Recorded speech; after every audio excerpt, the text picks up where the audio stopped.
Today we're going to be taking a look at the RetroN 5, do a little unboxing real quick, and then get to some gameplay.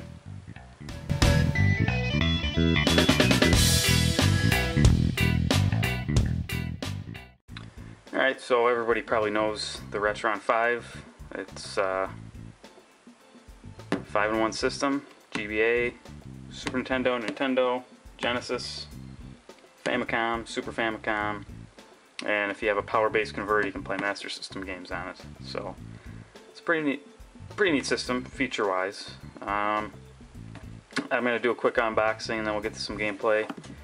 Give you some of the features. You get the wireless Bluetooth controller, you get 2 NES ports, 2 SNES ports, 2 Genesis ports, and HDMI, upscaled. You can put some filters on.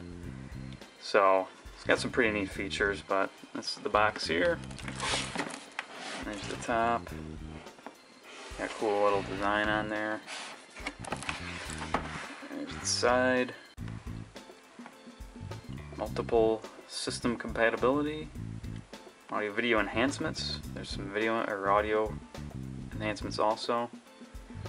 Got a graphical user interface where it kind of works like an emulator, but I don't know too much about it.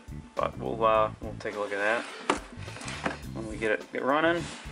Just the back, just some extra features that they kind of describe what each feature of the system can do. So let's open this thing.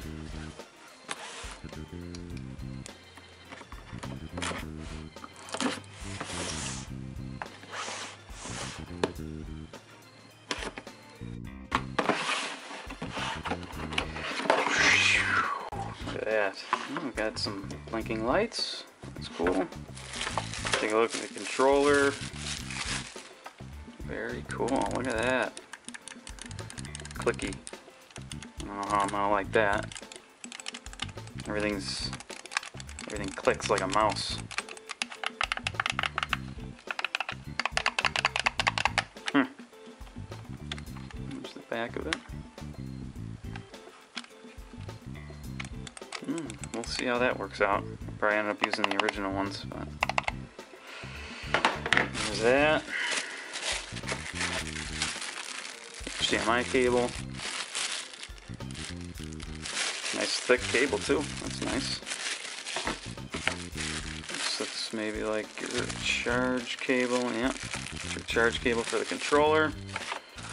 AC adapter, and looks like different adapters for different countries. And here's the system itself. It's actually pretty big. Put your controller back there. Wow, these are actually pretty hefty, huh? There's the back.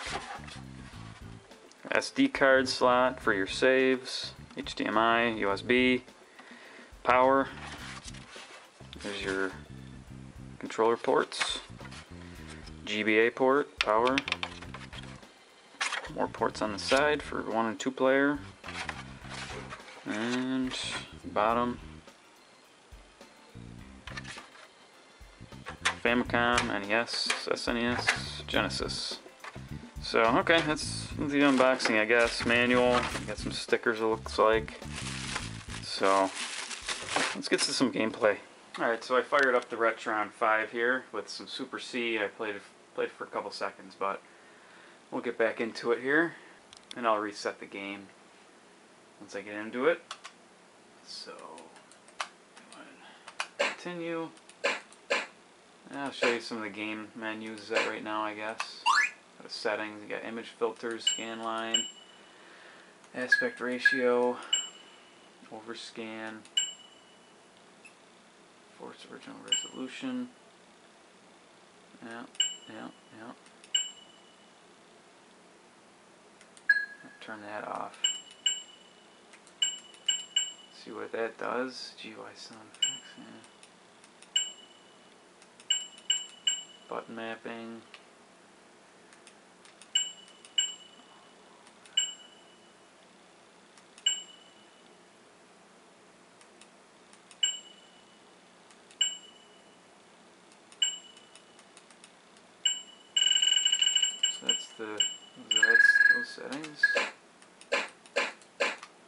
game menu is. Cheats, copy save to RetroN. Alright, let's play this thing, I guess.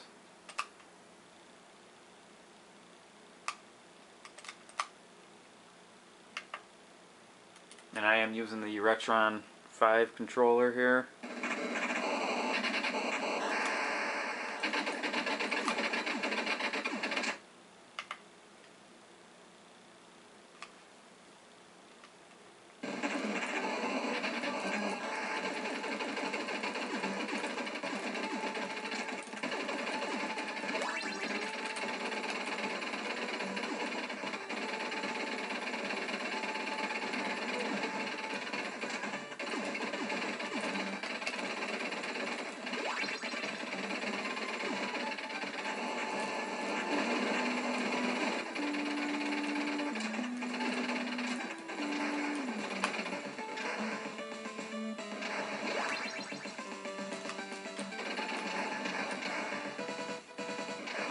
See what some filters look like. Okay, how do we get to that? Filter. Try that one. That kind of smooths it out a little bit.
This controller is no good. This D-pad is terrible.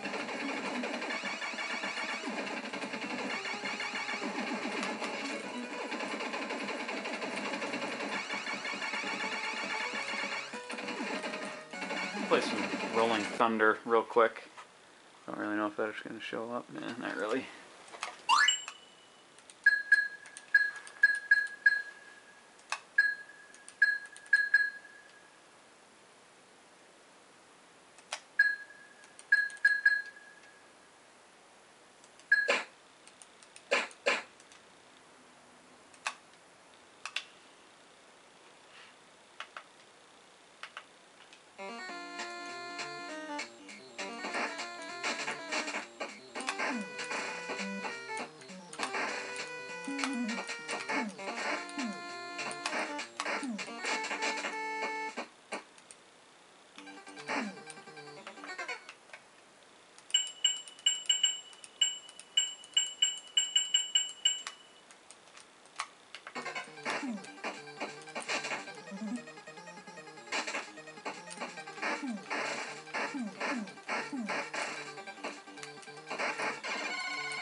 Oh, that game seems to work. Try some Battletoads.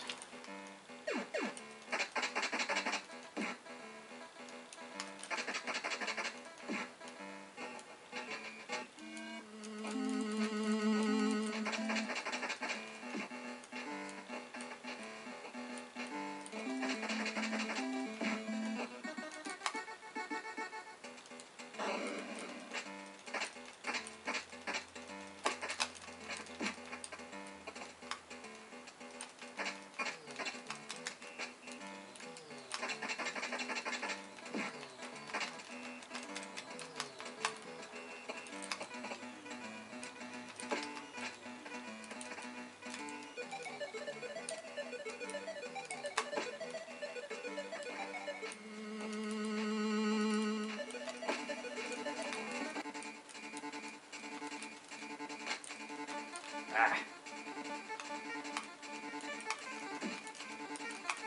So it might be okay, it doesn't seem to be freezing.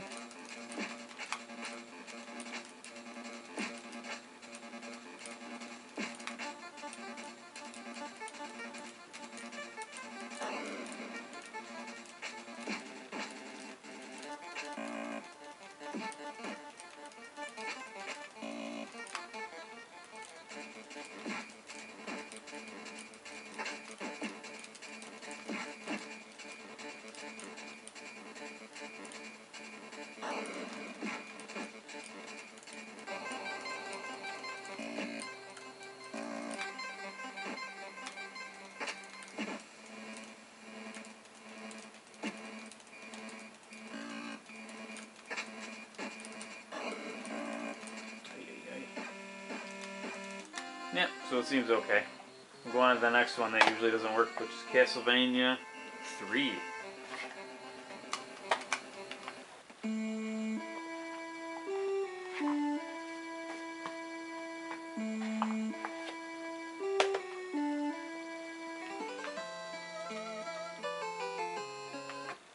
That seems pretty good.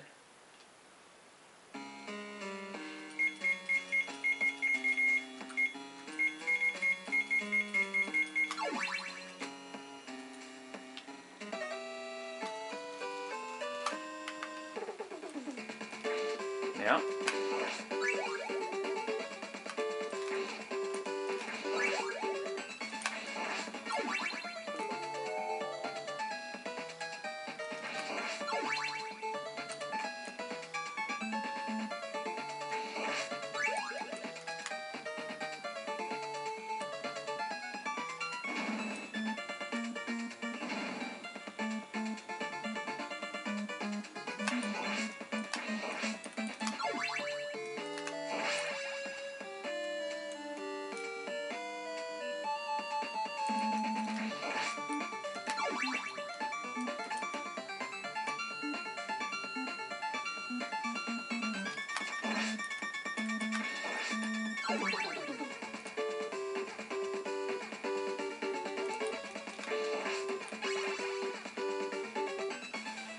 Turn on some sound enhancement.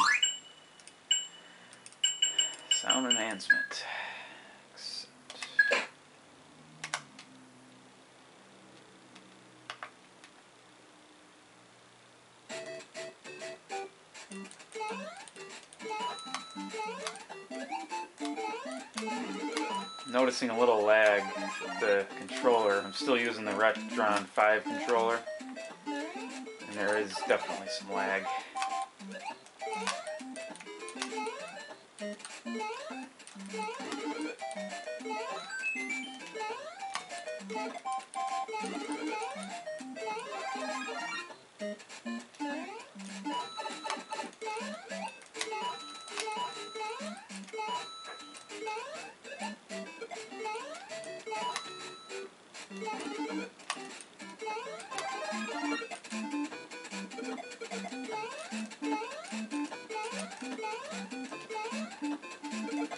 There's definitely noticeable lag right now.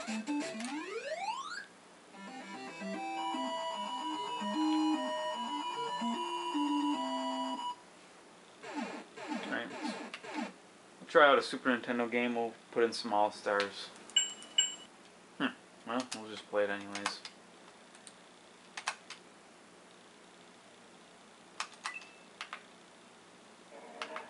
It's fine.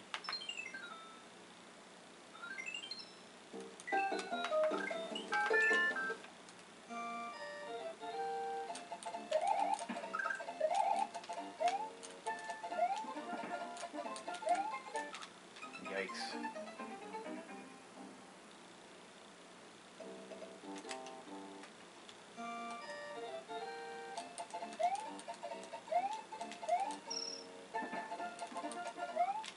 I can't do it with this controller. I'm gonna try. I'll be right back with a normal Super Nintendo controller to see if that fixes the lag or not. Alright, I'm back with a Super Nintendo controller here. See if the lag is any better. It's still a bit noticeable.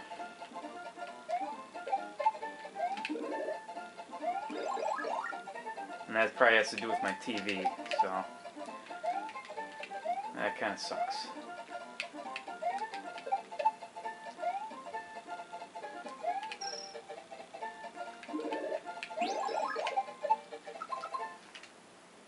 Now let me see if there's a game mode on my TV, I guess.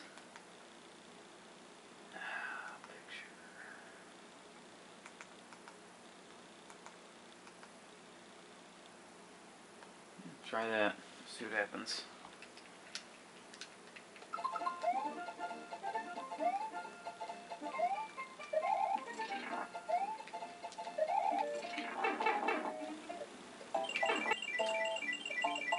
Alright, we'll try a Genesis game. Some Sonic 2.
Let's see how save states work here.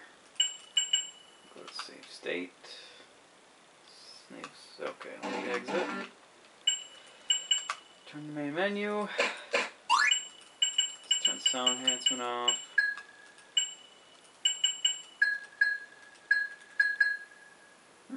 Try that. Maybe that'll help with some lag.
Okay, we'll try a GBA game. I'll be right back with that. Alright, gotta get some Minish Cap, Zelda.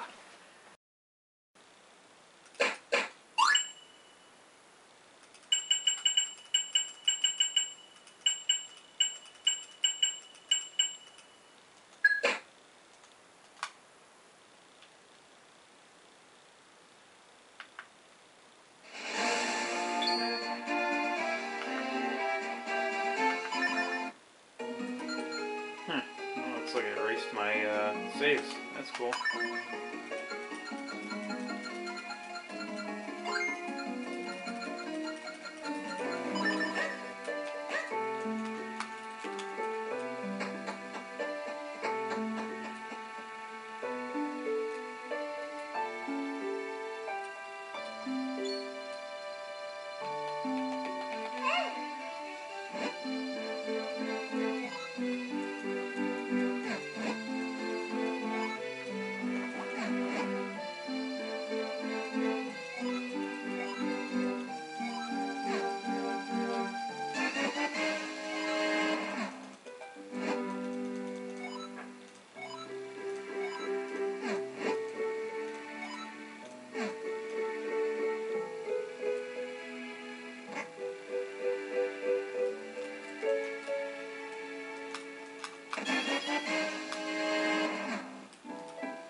Alright, I wanted to give my final thoughts on the RetroN 5 here.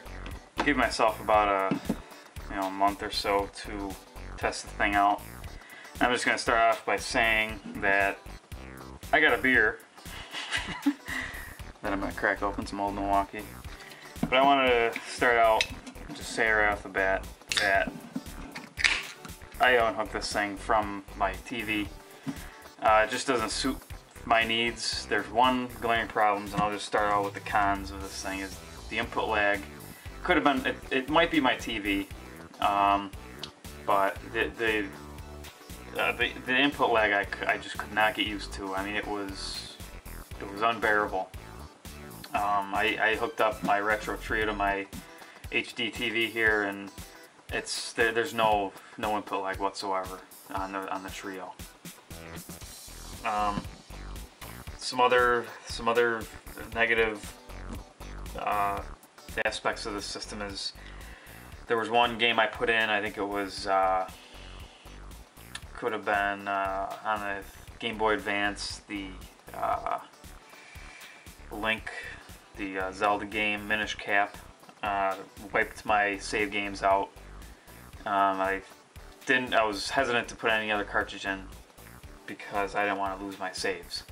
So I mean, that's a negative. There might be a software update by now, but I don't want to risk it. I did update it from what was installed on there as far as the factory goes, and that's another negative, was how complicated it was. I think I had to go online, I had to download some file, put it on an SD card, turn the system on, then the system put something on the SD card. I had to take the SD card out of that, put it back into my computer, upload that to a website, then download the firmware, put the SD card back into the system, fire it up, and then it installed, reset, whatever, and I updated from there. But I didn't notice anything personally.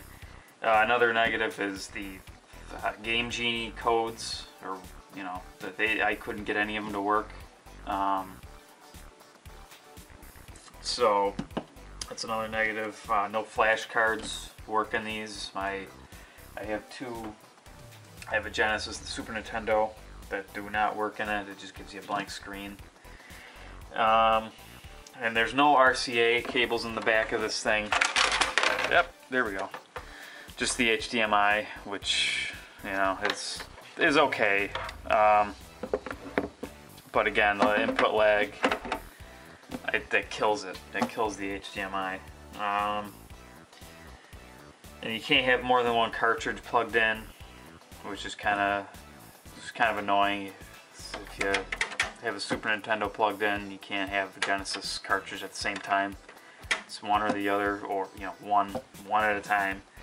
Which with the Trio, you can plug in all three of them, and you have a selector switch for it. But some pros. We'll look at some pros because it's a decent system. The visual, the graphics on it, all the options you have to what you can do with the picture is awesome. It's pretty cool what you can do with it. So that's a huge positive. Same thing with the sound. There's a lot of different options and everything else to enhance the sound, which is it's very accurate. The graphics, the visuals, the colors, and everything, and the sound are all accurate. So that's a huge positive. They did everything right. I mean, obviously this thing basically emulates, but they did it right. You can save the game anywhere. There's save states, which is another huge positive. I actually beat Super Mario Brothers with the controller, which the controller's okay, but I beat Super Mario Brothers, with this using save states. But again, the input lag was really cumbersome. And it does have all the original controller ports. It's another huge positive, so you can use your original controllers. So that's nice. The HDMI, again, it's a positive, but it's also a negative. And the reason why I say it's a positive is, if somebody was coming to me with that wanted a and they had no retro games, no retro systems, and they came to me and said, what can I do to start collecting, and what system should I get? I would tell them, go ahead and get the RetroN 5 and collect 4. You got the Genesis, Super Nintendo, Super Famicom, this Nintendo, Famicom, and Game Boy Advance, Game Boy Color, regular Game Boy. I mean, you got a Master System. They'd have to buy an adapter on top of it, but you got all these systems for $140. So that's a huge cost saving. And that way, you don't have to buy these systems individually, and somebody can start collecting games, all these games, just by buying a $140 system, which is a huge positive for anybody that's starting out collecting. Somebody that's already got a collection, I really can't recommend this. I would recommend the Trio over this. Compatibility is way higher on this one than it is on the Trio, but again, I would rather have no latency and controls than 100% compatibility, honestly, because I already have all these systems, well, besides Famicom and Super Famicom. and Master System, but I believe the Master System, or the Trio does Master System, or yeah, not Master System, Mega Drive. Sorry. So that's that. But I think that's about all my thoughts on this thing. You know, for the price, if it was $100, I could recommend it. You know, on my scale, I could recommend it a little higher, I guess. But for $140, you can save some money. You know, spend $70, $80 and get the Trio, and you'll have, you know, Mega Drive, Genesis, Super Famicom, Super Nintendo, and Nintendo on a Trio. And plus you have all the original ports and everything. And you had to buy separately an adapter for the Game Boy Advance Game Boy adapter, which I think is like $40. So it's still cheaper than RetroN 5 to get the adapter plus the Retro Trio, which I recommend more than this thing. So, well, thanks for watching. I hope this video was helpful for you.